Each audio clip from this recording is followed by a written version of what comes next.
Hi అవునా లూకాసు వార్త 8వ అధ్యాయము 1-15 పూరే మామూలు బైబిల్ లూకాసు వార్త 8వ అధ్యాయము ఆటపడి ఈ బైబిల్ ఉంది ఉన్నాయి కదా. లూకాసు వార్త 8వ అధ్యాయం 1-15 వర్సెస్ అశోక్ 1-3 4, 5, 6 ఏమో నాన్న నీ పేరు ఏం పేరమ్మా? ఐశ్వర్య. 4, 5, 6 ఐశ్వర్య. 7, 8, 9 డెమో. 7, 8, 9 డెమో అంటే 10, 11, 12 నువ్వు, 13, 14, 15 నువ్వు. అయినా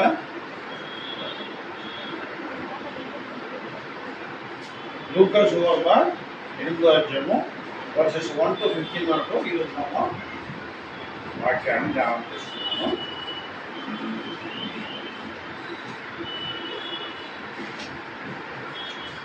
ఇక్కడ యేసయ్య ఈ లోకంలో ఎట్లా ఉంటారో వాక్యం విన్నోలనేది క్షుణ్ణంగా వివరించడం జరిగింది. చూసారా? ఇంకా బరువులు ఎదుగుతున్నారా? చదువురా. వెంటనే ఆయన దేవుని రాజ్య సువార్తను తెలుపుచు ప్రకటించుచు ప్రతి పట్టణంలోను ప్రతి గ్రామము ప్రతి పట్టణంలోనూ సంచారం చేయుచుండగా 12 మంది శిష్యులను అపవిత్రాత్మలను వ్యాధులను పోగొట్టబడిన కొంతమంది స్త్రీలను అనగా 7 దెయ్యములు వదిలిపోయిన మగ్దలేని అనబడిన మరియు అనగా 7 దెయ్యం వదిలిపోయిన మగ్దలేని అనబడిన మరియు హేరోదు యొక్క గృహ నిర్వాహకుడు పూజా భార్యకు యోహాన్నయు సుసన్నయు ఆయనతో కూడా ఉండేది. వీరులు ఇతరులు అనేకులు తమకు కలిగిన ఆస్తితో వారికి ఉపచారం చేయొచ్చు వచ్చింది. అయితే చదువుతున్నా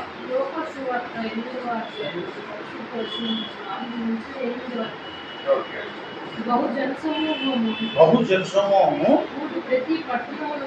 కూడి ప్రతి పట్టణము నుండి ఆయన ఎందుకు వచ్చుండగా ఆయన ఉపమాన రీతిగా ఇట్లా విత్తువాడు తన విత్తనము విత్తుటకు బయలుదేరాను.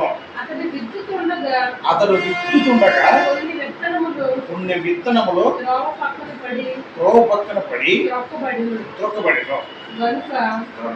ఆకాశ పక్షులు వాటిని మింగివేశాను. మరికొన్ని రాతి నేలను పడి మొలిచి చెమ్మలేనందున ఎండిపోయాను. మరికొన్ని ముండ్ల పొదల నడుమ పడేను. ముండ్ల పొదల వాటితో మొలిచి వాటిని నణచివేశాను. మరికొన్ని మంచి నేలను పడెను. అవి మొలిచి నూరంతలుగా ఫలించాను. ఈ మాటలు పలుకుచు వింటకు చెవులు గలవాడు వినుగాక అని బిగ్గరగా చెప్పాను. ఈరోజు యేసయ్య చిన్న కథ చెప్పాడు శిష్యులకి. ప్రతిరోజు దేవుని రాజ్యాన్ని ఆయన ఎట్లా చెప్పాడంటే ఉపమాన భావాలతో చెప్పేవాడు. అంటే రోజు వరే దేవుని గురించి చెప్తున్నప్పుడు వాళ్ళలో ఇంట్రెస్ట్ని పెంచడానికి ఆయన ఏం చేశాడంటే దేవుని వాక్యాన్ని ఒక కథ రూపంలో చెప్పేవాడు. కథ రూపంలో వాళ్ళకి అర్థమైన లాంగ్వేజెస్లో చెప్పేవాడు. ఎందుకంటే వాళ్ళకి అర్థమైతేనే నెక్స్ట్ వాళ్ళు ఏమైనా చేయగలుగుతారు అని చెప్పేసి యేసయ్య ఏం చెప్పాడంటే ఒక చిన్న కథ చెప్పాడు. ఒక విత్తనానికి ఒక రైతు బయలుదేరాడు. అయితే ఆ ఎత్తుతుంటే కొన్ని విత్తనాలు రాతి నెలలు పడ్డాయి, కొన్ని మంచి నెలలు పడ్డాయి, కొన్ని ముళ్ళ పొదల్లో పడ్డాయి, కొన్ని దారిలో పడినప్పుడు ఆకాశ పక్షులు వాటిని తినేసాయి అని అంటాడు. నెక్స్ట్ చదవండి. నెక్స్ట్ ఆయన శిష్యులు ఉపమాన భావం ఏమిటని ఈ ఉపమాన భావం ఏమిటని ఆయనను అడగగా ఆయన దేవుని రాజ్య మర్మము దేవుని రాజ్య మర్మము ఎరుగుట మీకు అనుగ్రహింపబడి ఉన్నది. ఇతరులైతే చూచియు చూడగయు వినియు గ్రహింపగయు ఉండునట్లు వారికి ఉపమాన రీతిగా బోధింపబడుచున్నవి. ఈ ఉపమాన భావం ఏమనగా విత్తనము దేవుని వాక్యము విత్తనము దేవుని వాక్యము. అక్కడ నుంచి గుర్తుపెట్టుకో మనం చదవాలి. సో ఇక్కడ ఏంటంటే మనం విత్తువాడు విత్తనాలు బయలుదేరని అని చూస్తాం, కానీ అసలు విత్తువాడు అంటే ఏంటి? విత్తువాడు ఎవరు? దేవుడు. విత్తనాలు అంటే ఏవి? వాక్యాలు. దేవుడు మంచి మాటలు చెప్తూ ఉంటాడు, మంచి మాటలు చెప్తూ ఉంటాడు. దేవుని వాక్యము చాలా మంది చదవండి, వాక్యం చదవండి, ధ్యానించండి, ప్రార్థన చేయండి, దేవునికి ఫాస్టింగ్ ఉండండి, వారంలో ఒక పూట దేవునికి ఉపవాసం ఉంది, మీ విన్నపాలు దేవునికి తెలియజేయండి, మీ ఏమేమి లోట్లు ఉన్నాయో, ఎవరెవరికి ఏమేమి లోట్లు ఉన్నాయో అది అందరికీ చెప్పుకోలేరు. సో అయితే మన చుట్టాలతో బంధువులతో చెప్పుకుంటాం, లేదంటే మన తల్లిదండ్రులతో చెప్పుకుంటాం, లేకపోతే కొంతమంది స్నేహితులతో చెప్పుకుంటాం, కానీ వాళ్ళు చెప్పుకుంటే మనకి ఉపయోగం ఏమి లేదు. అదే మనం దేవుడితో చెప్తాం అనుకో మన ప్రాబ్లమ్స్ని, దేవుడు ఖచ్చితంగా సాల్వ్ చేస్తాం. అయితే దేవుని వాక్యం అది ఎప్పుడు మనకు అర్థమవుతుందంటే వాక్యము బాగా చదవడము, ధ్యానించడం, దాని ప్రకారం నడవడం వల్ల నీకు దేవుడు అంటే రుచి అర్థమవుతుంది. చాలామందికి దేవుడు అంటే చాలా తక్కువగా కనబడతాడు, మిగతావన్నీ ఎక్కువ వాళ్ళకి. దేవుడు అంటే తక్కువ కనబడతాడు. దేవుడు అంటే అర్థం కాదు. దేవుడు అంటే కనబడతాడా? మనకేమో పిలిస్తే పొగుతాడా? అక్కడ ఎందుకు పడదు? నువ్వు సరిగ్గా ప్రార్థన మోకరించి ప్రార్థన విశ్వాసంతో ఒక పూట ఆ ఉపవాసం ఉండి దేవుడు మొదలేడు. ఈ తలుపు వేసుకొని ఈ రూమ్లోకి వెళ్ళి ప్రార్థన చేయడం ఎందుకు మాట్లాడో చూస్తానేమో, ఖచ్చితంగా మాట్లాడతాడు. దేవుని వాక్యానుసారంగా నువ్వు జీవితం జీవించినట్టయితే ఖచ్చితంగా ఎవరితోనే మాట్లాడతాడు. చిన్నవారితో కూడా చిన్నవారితో మాట్లాడతాడు, పెద్దవారితో మాట్లాడతాడు. ఆయనకి ఎవరైనా ఒకటే సమానమే. మనము తెలుసుకోవాల్సింది ఏంటంటే లోకంలో ఉండేటప్పుడు ఎన్నో సమస్యలు వస్తాయి. వచ్చినప్పుడు వాటికి భయపడదు. దేవుడు మన ముందే చెప్పాడు, లోకంలో మీకు శ్రమ అయినను మీరు భయపడకండి, నేనున్నాను అన్నాడు. అందుకని మనం ఏం చేయాలంటే ఈ శ్రమల్ని జయించాలంటే నువ్వేం చేయాలంటే నువ్వు దేవుని వాక్యానుసారంగా ఫస్ట్ ఉంటే కానీ నువ్వు జయించలేవు. అవి ఇంకోటి బలంతోనో లేకపోతే ఇంకేదైతేనో జయించలేవాడు. సైతానికి పెట్టే శ్రమలను తప్పించుకోవాలంటే ఖచ్చితంగా దేవుని వాక్యం అనే ఖడ్గంతోనే జయించుతాం తప్పించి ఇంకా ఏ విధమైన దాంట్లో కూడా వాడు నీ దగ్గర చనిపోడు.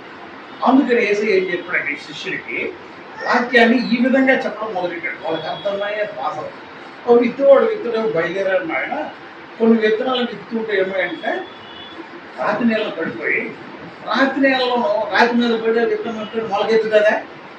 మొలకెత్త. ఎందుకంటే అక్కడ మొలకెత్తడానికి భూమి కావాలి కాబట్టి ఆ విత్తనం రాయి మీద పడిపోతే ఎండకి ఎండిపోయి తర్వాత గాలికి ఎగిరిపోతుంది. కనుక దానిలో మొక్క అనేది మొలకెత్తడం జరగదు. అలాగే కొన్ని ముండ్ల పొదల్లో అంటే దీని అర్థం ఏంటంటే యాక్చువల్గా రాతి నీళ్ళ పడిన వాళ్ళకి ఏంటంటే వాక్యాన్ని వింటారు, కానీ విన్నప్పుడు ఉద్రేకం వచ్చేస్తుంది, ఉత్సాహంతో ఉంటారు, ఎనర్జెటిక్గా ఉంటారు ఆ క్షణమే. ఆ తర్వాత కొంచెం లైఫ్లో ఏమైనా చిన్న సమస్య అనేది ఎంట్రీ అయితే ఎందుకు వచ్చి సమాచారం ఈ ప్రార్థనలు నలుగురు సైడ్కి జారిపోతుంది. ఏ దేవుడు లేదు, ఏది లేదు, సమాచారం మనం పని చేసుకుంటున్న పెట్టడం కూడా ఎక్కువ. ఇల్లు రాతి నీళ్ళ పట్ల విత్తనాలతో సమానపడ్డాడు. చదువునా నెక్స్ట్ నువ్వు చదువురా ఏమో.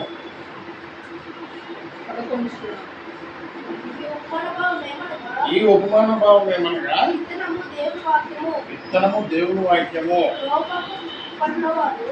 పక్కన పడినవాడు వారు వినువారు కానీ నమ్మి రక్షణ పొందకున్నట్లు అపవాది వచ్చి వారి హృదయంలో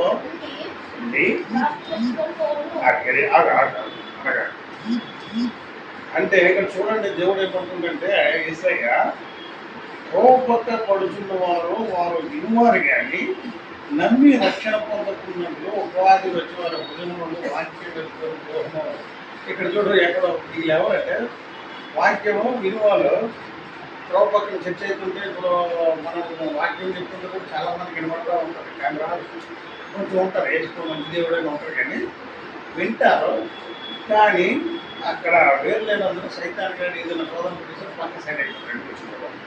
ఎందుకు అక్కడ కులము అది ఇది మతం అనేసి వేదాలు వచ్చేసి ఏసైకి నమ్మడానికి భయపడతారు, ఏసై నమ్మడానికి భయపడతారు, ఈ సైడ్ అయిపోతారు అన్నమాట. నెక్స్ట్ చదవడానికి రాతి నేల ఉండి వారు ఎవరనగా విన్నప్పుడు వాక్యం సంతోషంగా అంగీకరించేవారు కానీ వారికి వేరు లేనందున కొంచెం కాలం నమ్మి శోధన కాలమున తొలిపోతారంట. చూసారా ఈ రాత్రి పట్టుకోవాలి ఏంటంటే నమ్ముతారు, విశ్వాసం ఉంటారు. దేవుడు అంటే కరెంట్ చేస్తారు, దేవుడు నమ్ముకుంటే మనకు వేరు జరుగుతాయి అనేది ఉంటారు. కానీ వేరులో ఉన్న వేరు ఎక్కడైనా సమస్య చిన్నది ఎదురైతే మాత్రం ఆ వేరు కరెక్ట్గా లేనందున ఏం చేస్తారు, అనుకుని శోధన తగిలిందంటే అది దాన్ని తట్టుకోలేక సైడ్ అయ్యి వెళ్ళిపోతారు. నెక్స్ట్ ముండ్ల పొదల్లో పడిన విత్తనములు పోలిన వారెవరనగా ముండ్ల పొదల్లో పడి పోలిన విత్తనముల వారెవరనగా విని కాలము గడిచిన కొలది ఈ జీవన సంబంధమైన విచారముల చేతను ఉన్న భోగముల చేతను అణచివేయబడి పరిపక్వముగా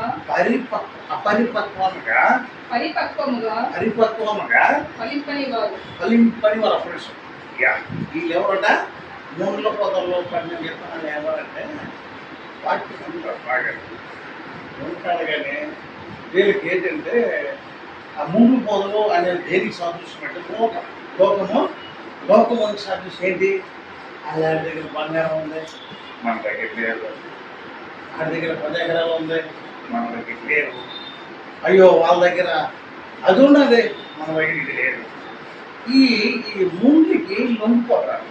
ముండ్లకి దేవుని సైడు చూడడం మానేస్తారు. వాక్యం ఉంటుంది, బాగా వింటారు. వాక్యం చదవడం కూడా ఇష్టమే. కాకపోతే ఈ విచారాలు ఎక్కువైపోతాయి. ఎన్నో విచారం వాళ్ళు ఎవరేమనరు, విచారం. అయ్యో వాళ్ళ దగ్గర అది ఉందే, నా దగ్గర లేకపోయా. నేను ఎప్పుడు అనుకోని అది ఎలా రావాలనేది చూడరు. కానీ కుమ్ములాట్లు మొదలైపోతాయి ఇంట్లో. కుమ్ములాట్లు వాదోపవాదాలు చేసుకొని దేవుని వాక్యాన్ని సైడ్ అయిపోతున్నారు అనమాట. ఈ ముండ్ల పొదలు అంటే అవే లోకాశలు. ఈ దేవుని వాక్యాన్ని ఎదగనే మీలో ఉన్న దేవుని వాక్యాన్ని కనుక మనం ఏం చేయాలి? ఇలాంటి లోకానుసారమైన ఆశల్ని, విచారాలని పక్కన అవి కావాలంటే నీకు ఎవరు అడిగారు? సొలొమోను అడిగితేనే దేవుడు ఇచ్చాడా? సొలొమోను దర్శనం కలిగాడు దేవుడు. ఆయన ఏమడిగినట్టు కళ్ళలోనూ, నువ్వు కూడా నా దాసుడ దావీదులాగే నా వాక్యానుసారంగా జీవిస్తే నేను అత్యధికంగా హెచ్చిస్తాను, నీకేం కావాలో అని అడిగాడు దేవుడు కళ్ళలో.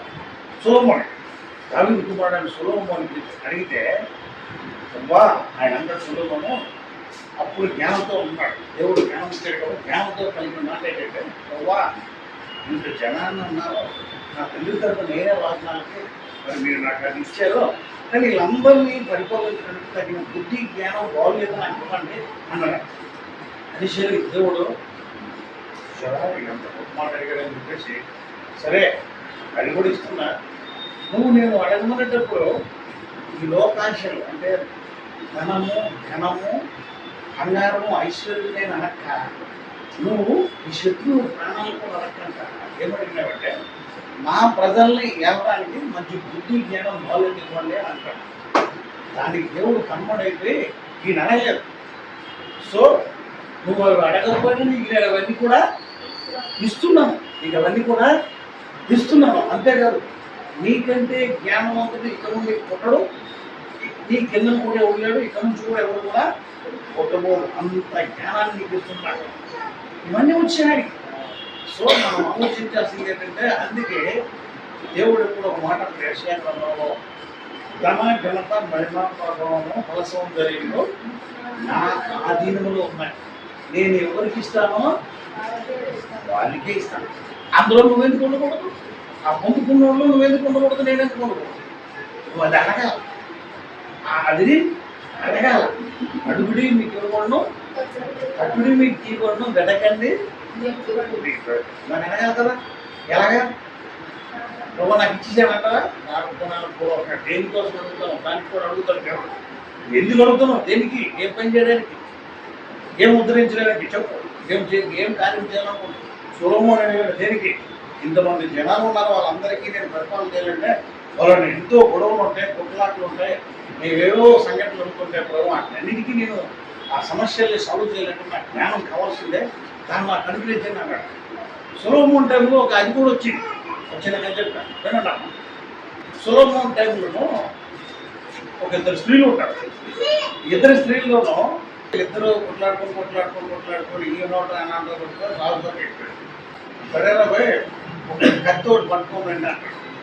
ఒక కత్తి సరే ఆ పిల్లలు పట్టుకొని రండి అంటాడు. ఇలా పెట్టాను రా మొదలున్నా. సరే నీ పిల్లోడు అంటున్నావు కాబట్టి నా పిల్లోడు ఇద్దరు అంటున్నారు కాబట్టి మీ ఇద్దరు పని చేస్తాను. నేను పిల్లోడిని పెట్టండి. 2 ముక్కలు చేయడానికి మొదలుకుంటాడు. ఏమంటాడు?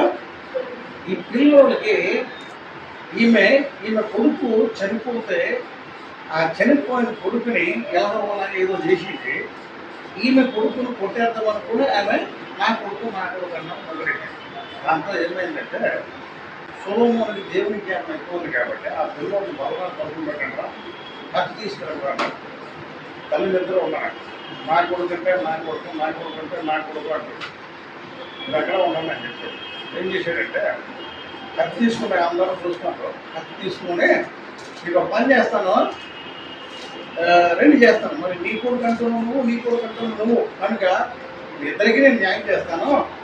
2 భాగాలు చేస్తాను. ఈ భాగం నువ్వు తీసుకెళ్ళిపో, ఈ భాగం నువ్వు తీసుకెళ్ళిపో అంటాడు. నిజంగా తల్లి ఒప్పుకుంటుందా?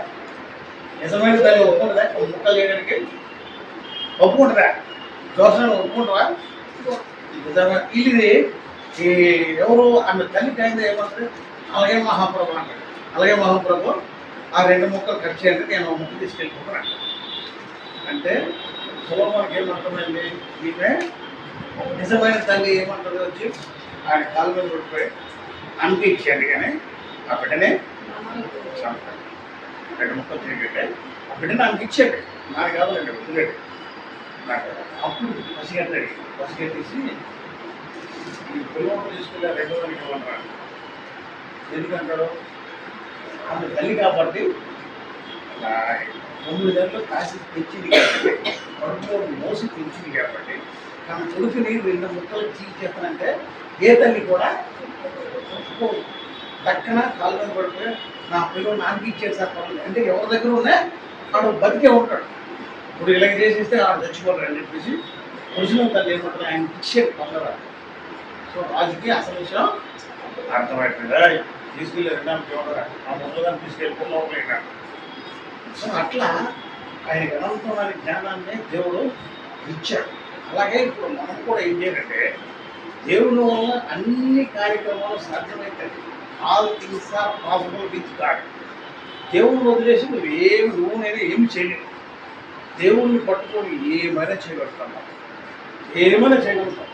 ప్రార్థన పూర్వకంగా నువ్వు ఏమైనా అడుగు, నీకు దేవుడు ఇస్తాడు. నువ్వు దేవుని వాక్యానుసారంగా జీవించు, నీకు ఏమి కావాలో దేవుడు ఇస్తాడు. అది ఎలా ఇస్తాడు అంటే అది నువ్వు ఏదైతే పొందుకోవాలనుకుంటున్నావో అది నలుగురికి మేలుకరంగా నీకు ఉపయోగకరంగా ఉండాలి. దేవుని దృష్టికి నువ్వు కోరింది యోగ్యత కలిగింది ఉండాలి. కోరిక ఇప్పుడు సొలొమోను గారు కోరిన కోరిక ఎలా ఉంది? యోగ్యత కలదే, యోగ్యత లేనిదే? యోగ్యత కలదే. అంటే నువ్వు ఏది అడిగినా సరే ఎలా ఉండాలంటే అడమానవన్నీ అడిగేస్తున్నట్టు ఇచ్చేసినట్టే లాభం లేదు. ఆయన అనంత జ్ఞాని కనుక మనం అడిగేది మనకి ఉపయోగపడుతూ నలుగురికి ఉపయోగపడుతూ అది దేవునికి మంచి పేరు తెచ్చేదిగా ఉండేటప్పుడు అది ఎంత పెద్దదైనా సరే ఎవరు ఇవ్వలేదైనా సరే దేవుడు ఇవ్వగలుగుతాడు ఖచ్చితంగా. నమ్మకం ప్రైజ్లో చెప్పుకున్నావు సరే అట్లా అన్నమాట. దేవుని వాక్యం చదవడమే కాబట్టి దేవుని వాక్యం అంటే 2 అంచులు గల ఖడ్గం. ఆ ఖడ్గము 3 కిలోలు సైతం విభజించుకొని వెళ్ళిపోవాలి. ఆ వాక్యంలో చూసి నేను అది చేస్తాను ఇది చేస్తాను ఏం చేస్తాం? అసలు నువ్వు దేవుని వాక్యం నీదేం లేదు, ఏం చేయలేదు, ఏమీ చేయలేవు. నువ్వు ఎప్పుడైతే నువ్వు గట్టిగా నిలబడాలంటే నువ్వు దేవుని వాక్యాన్ని పట్టుకుని మాత్రమే ఈ లోకంలో నువ్వు ఎదిరించుకోగలుగుతావు. లోకాన్ని జయించాలంటే దేవుని కుమారుడు యేసయ్య గారు కూడా ఈ భూమి మీద 32 సంవత్సరాలు ఉండేటప్పుడు కూడా దేవుని వాక్యాన్ని పట్టుకుని ఉన్నాడు. సైతాన్ని ఎత్తిగా తుత్తునీలుగా చేసి పైసాడు శిలువలో తుత్తునీలుగా చేశాడు. ఈ లోకాన్ని దేవుడు జయించాడు. వేసుకో శరీరధారిగా వచ్చినాడు. మనం అనుకుంటాం దేవుడా నువ్వు చెప్తావులే నాయన నీకంటే ఎవరు లేదు కానీ బాధ్యతలు బరువు వేయట్లేవు కాబట్టి నువ్వు ఎక్కడో ఉంటావు కాబట్టి నువ్వు దేవుడు కాబట్టి అన్ని పని చెప్పు. అందుకే అది మనలోనూ మనం అలాగ అంటామని చెప్పేసి ఆయన కుమారుడిని శరీర రూపంలో కన్యమరియమ గర్భం ద్వారా శరీరుడిగా దేవుని కుమారుడు శరీరుడిగా జన్మింపజేసి ఆ శరీరంలో ఉన్నోడు ఈ లోకాన్ని జయిస్తాడా లేడా అంటే ఈ బుద్ధమ్మ కోరికల్ని దేవుని యొక్క భగవక్తులు లేనితానా అని ఇవన్నీ కలిగి ఉంటాడా లేకపోతే విడిచిపెడతాడా అది మనకి అలాగా మనం అనకంట ఏం చేసేదంటే ఆయన్ని భూమి మీద నడిపించి ఈ 32 సంవత్సరాలు కూడా ఆయన్ను మనలాగా దేవుని పనికిరాని పనులన్నీ పక్కన పెట్టేశాడు. మనలాగా ఏమి కోరుకోలేదు ఆయన. మనుషులు మనం ఏం చేస్తాం, మనం ఉండడానికి మనుషులు ఏం దాని గురించి ఆరాటపడతా ఉంటాం. ఆరాటపడవచ్చు, అది దేవుని చిత్తానుసారంగా ఉంటే ఇది తప్పుతారు, లేకపోతే కాదు. సో అందుకని మనం ఏం చేయాలంటే దైవ చిత్తానుసారంగా నువ్వు జీవించినప్పుడు నువ్వు పిలిస్తే నేను ఉన్నాను అంటాడు. దశలు ఏమంటాడు, నువ్వు పిలిస్తే నేను పలుకుతాను అంటాడు. నా దేవుని వాక్యం చేసుకుంటూ నేను ఏం చేయగలుగుతాను, చేయలేము. అందుకని మన పిల్లలు మనము కుటుంబీకులు కలిపి అందరం కలిపి దేవుడని యెహోవాను నేను నా ఇంటి వాను యెహోవాను సేవించాలి. అదే పని మీరు అనుకోవచ్చు.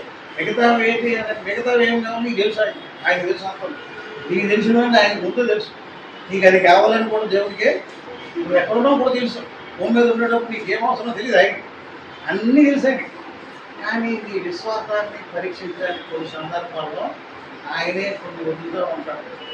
అదేంటే యోగంలో ఏమంటే అనిపిస్తుంది కాబట్టి దేవగ్రంథం చదువు ఎవరైనా దేవగ్రంథం చదువులో చేతులెత్తండి ఒకసారి.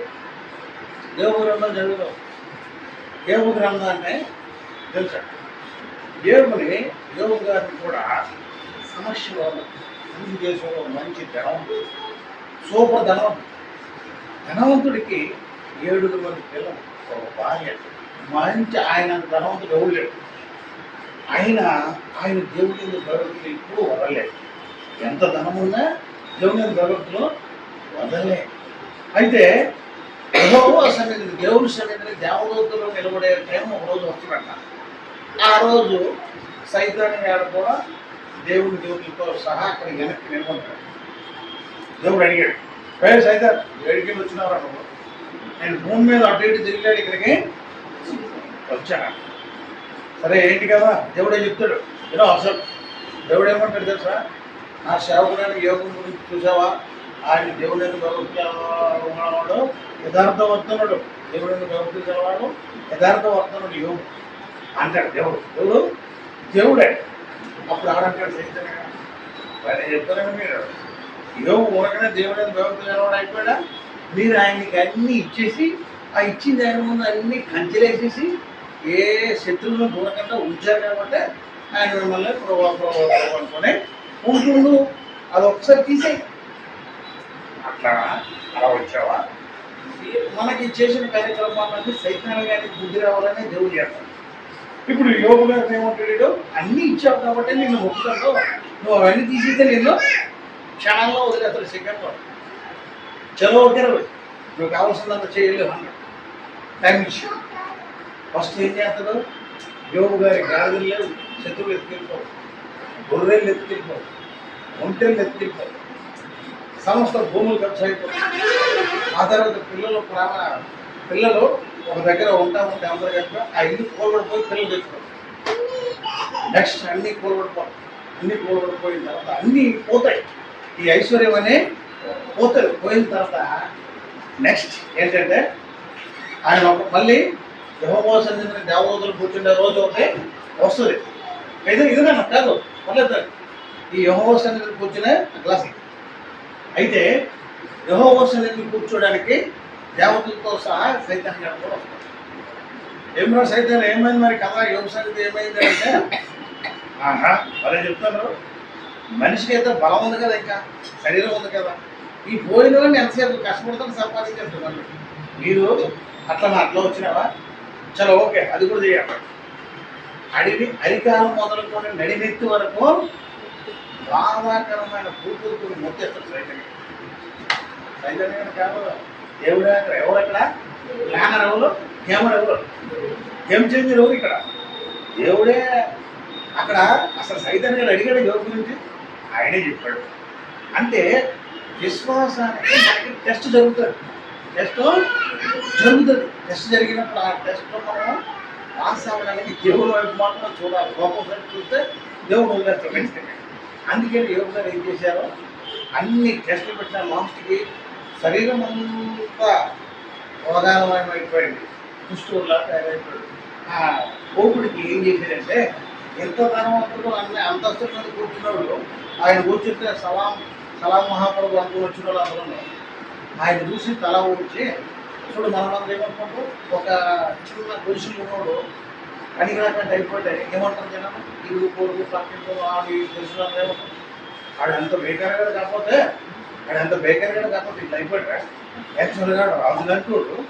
మరి ఈ పరిస్థితి దాపులిగా ఆడు ఏం పాపం చేసినాడు అని ఈజీగా అనేస్తారు. అలా యోగ గారు కూడా అట్లా ఎంతోమంది అన్నారు. లాస్ట్కి వారే కూడా ఏమో నాకు తెలుసా, ఏమేమి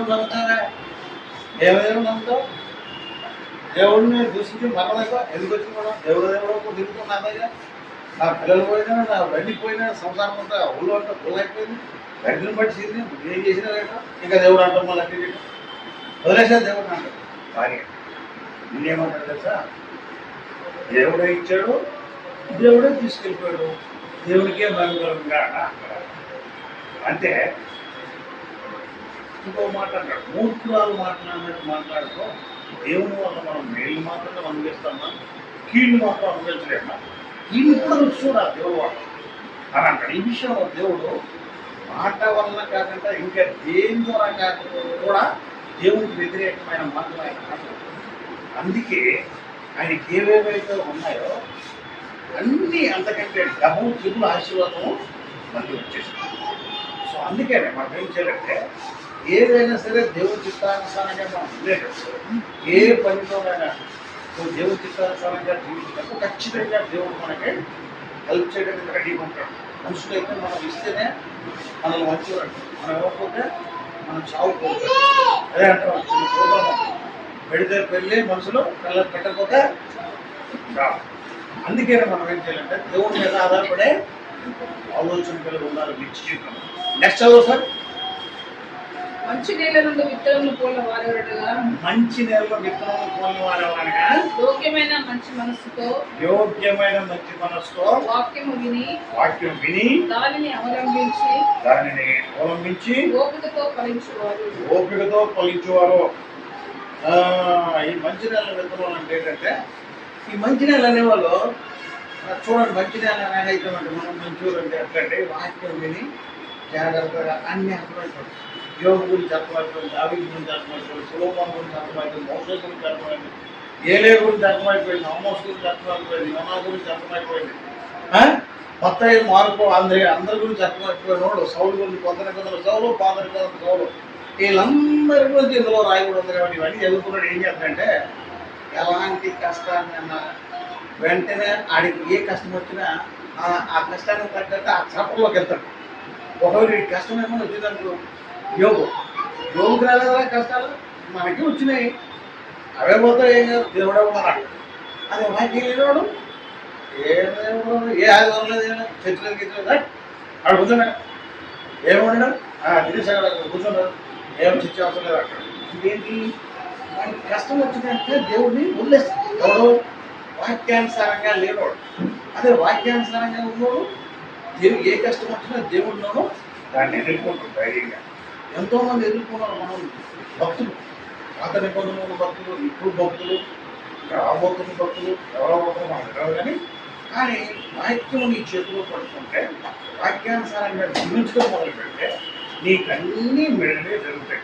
కీడు ఇక్కడ రాదు. కీడు వచ్చినా అది మన మేలు కొరకే. కీడు వచ్చినా మన మేలు వరకే. అంటే ఏ చాప్టర్ నీకు గుర్తు రావాలి? యోసేపు చాప్టర్ గుర్తు రావాలి. ఇంటిలోనే కుట్రలు పొందినారు అన్నదమ్ములే, కుట్రలు గొడవలు, చంపేయడానికి సిద్ధపడ్డారు. లాస్ట్కి చంపేయడానికి అమ్మేశాడు.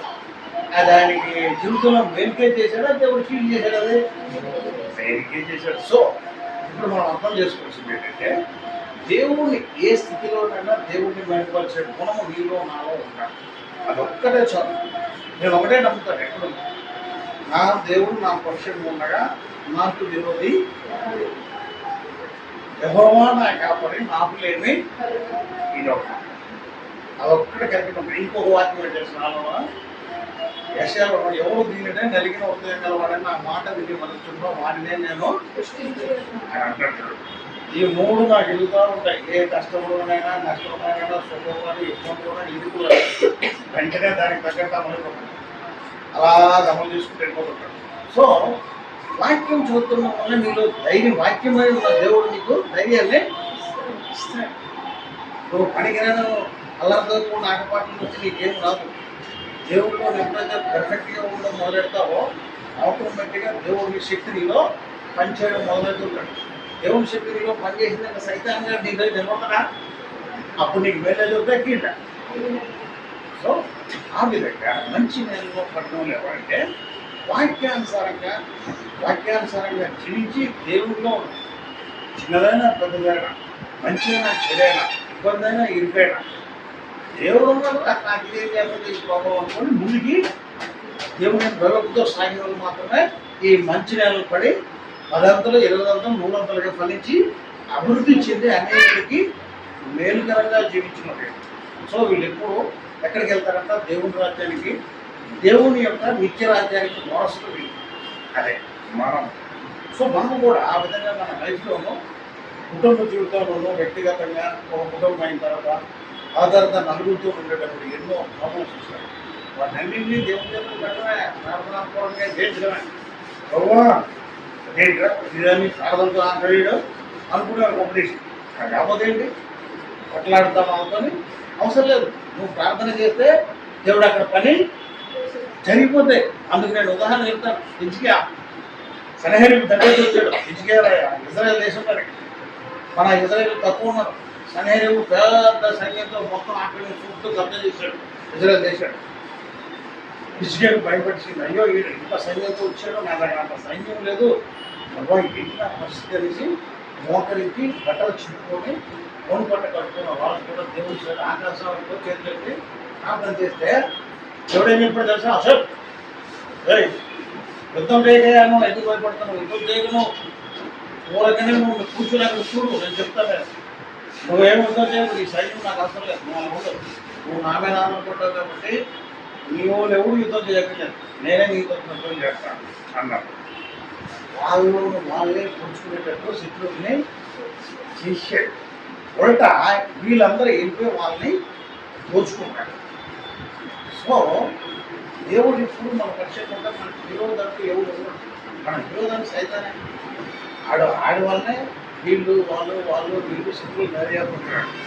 సో అందుకని మనము దేవుడు వాక్యానుసారంగా ఉండేటప్పుడు ఇలాంటి సైతాన్ని కుట్రల్ని మనము ఆలోచన కలిగి ఆయన ఎలా తొక్కాలని ప్లాన్ చేసుకుంటుంటాం.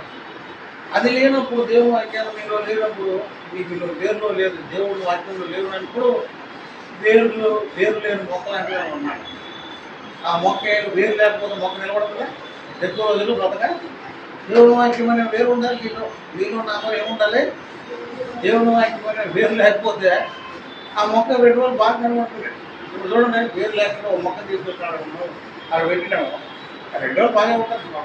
తర్వాత 3వ రోజులు వెళ్ళిపోవడము, తర్వాత 3 రోజులు కట్టడం. సో అట్లా అయిపోతుంది. వాక్యానుసారంగా లేని జీవితం కూడా అంతే. ఈ వాక్యానుసారంగా లేని జీవులు కూడా చాలామంది ఉన్నారు కదా, వాళ్ళు కూడా మంచి బతుకున్నారు కదంటే అవి 10 రోజులే అవి మీరు అనుకున్నట్టు ఏ ధనవంతుడు కూడా మీరు అనుకున్నట్టు ఐశ్వర్యవంతుడు లేకపోతే గొప్పలు అనేవాళ్ళు ఎవరో మనసు ప్రశాంతంతో లేరు.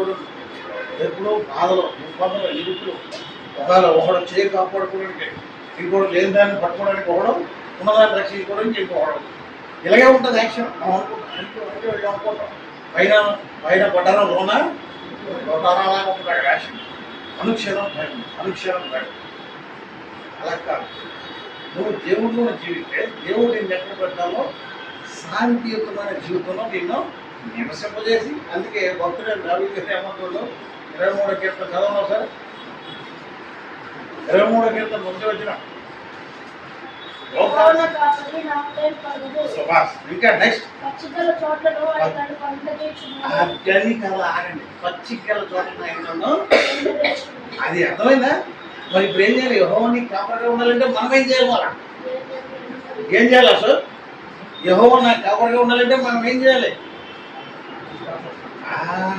ఆయన మార్గాలు అనుసరించినప్పుడే నీ కాపరిగా ఆయన ఉంటాడు.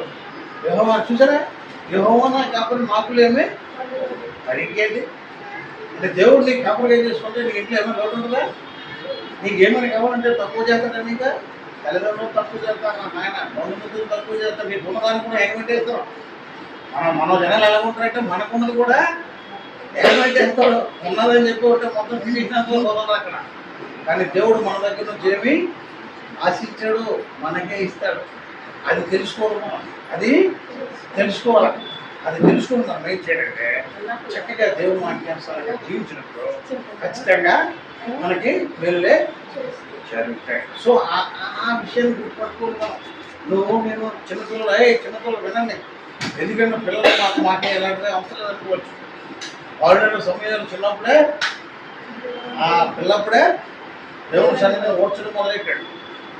ఆయన ప్రవక్త అయిపోయాడు. ఆధునిక ప్రవక్తగా ఆయన ఉన్నాడు. ఆయన ఎవరో సమూయేలు. నాకు వాక్యం లేదు, నాకు అవసరం లేదు అనుకోవడంలో అందరికీ కావాలి. వాక్యం మీలో ఎప్పుడైతే కనపడుతుందో వాక్యమై ఉన్న దేవుడు మీలో పనిచేయడము మొదలెడతాడు. వాక్యానుసారంగా నీకు జీవించినప్పుడు ఏ సంఘటనకైనా నీకు ఆ సంఘటన కలిగిన వాక్యం నీకు ఎంటర్ అయిపోతే అక్కడ నువ్వు బలంగా ఉండమని చెప్తాడు దేవుడి. ఏం ప్రాబ్లం నేను ఉన్నాను, ఏం బాగా నేను ఉన్నాను అంటాడు. అది వాక్యానుసారంగా జీవించినోడికి అర్థం. ఎవరు కూడా దానికి అర్థం కాదు. అందుకని నేను చెప్తాను ప్రతిరోజు చదవండి బైబిల్, వాక్యం చదవండి. వాక్యం టైం పాస్ చేయకండి, ఫోన్ కొట్టుకొని టైం పాస్ చేయకండి. కనుక వాక్యం చదివినప్పుడు వాక్యం దేవుడు మనలో పనిచేస్తాడు. కాబట్టి బలమైన మాటలతో మనల్ని ఎప్పుడూ ఉద్యమంలో నడిపిస్తూ ఉంటాడు. మనకి ఏం కావాలో లోటు చేయడు. సైతాన్ని గారి క్రియల్ని తుత్రీలుగా చేసేస్తాడు దేవుడుతో మనం లేకపోతే సైతాన్ని గారిని కట్టుదిట్టలు చేయడం మన వల్ల అది కట్టుదిట్టలు చేయాలంటే ఈ విధంగా చేయాలి. సో అందుకనే ఇప్పుడు మనం ముళ్ళు కంపంలో పడే విత్తనాలలాగా ఉందామా, లేకపోతే మంచి నీళ్ళలో పడే విత్తనాలలాగా ఉందామా? అలా ఉండాలంటే ఏం చేయాలమ్మా? క్యాన్సర్ జీవితము అలవాటు చేసుకోవాలి. ఈ ముళ్ళు చూసి భయపడవద్దు. ముళ్ళు కావాలని కోరుకోకూడదు. ఒకవేళ కావాలని ఇస్తాడు దేవుడు. అలాంటికాడు అది ఉన్నాయి, ఈడికాడు ఇది ఉన్నాయి, ఈడికాడు అది ఉందా, నాకే ఆడిపోయా ఇప్పుడు అవన్నీ ఎందుకు నీకు? అవన్నీ ఉన్నాడు ఎవరు కరెక్ట్గా లేడు. సరిగ్గా భోజనం కూడా చక్కగా తినడు. భోజనం కూడా చక్కగా అవన్నీ వదిలేసి దేవుడి సైడ్ చూడండి. నీకేం కావాలో ఎంత కావాలో అన్నీ ఇస్తాడు. సో ఆ విధంగా మనం జీవించాలంటే వాక్యంలో కట్టబడాలి. అట్టి విధంగా దేవుడు నిరంతరం మనం కనిపించిన కాక